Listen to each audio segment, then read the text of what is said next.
This Malaysian village behind me is finding a way to protect their environment, and they're doing it by planting seagrass. This is Kampung Penimbawan in Sabah, and the fish that locals have depended on for years have been slowly disappearing. Kalau dulu memang ikan di Teluk Sulaman ini, di Penimbawan ini memang banyak, dan sekarang ini telah pun berkekurangan. Disebabkan rumput tunas ini pun berkekurangan juga. And that is why nearly 24 men have been trained to replant seagrass here. By doing so, they'll be able to help restore fish breeding grounds and bring back catches that once sustained the whole village. So this area that we're standing on right now is actually naturally existing seagrass habitat.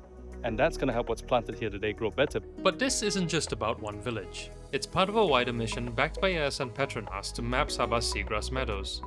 This mapping will take over a year, and once done will give Sabah the knowledge to manage its seagrass plants, protecting both ecosystems and people's livelihoods. The protection and conservation of marine ecosystem is not going to work without the close involvement of the community, because they are the ones who are going to be here to be able to monitor and to ensure that seagrass is going to thrive.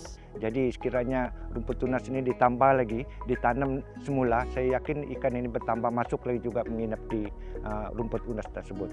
With villagers, scientists and Yayasan PETRONAS working hand in hand, the hope is that seagrass here will continue to feed the sea and the people that depend on it for generations to come. So if you want to find out more about seagrass efforts in Sabah, check out Yayasan PETRONAS on social media today.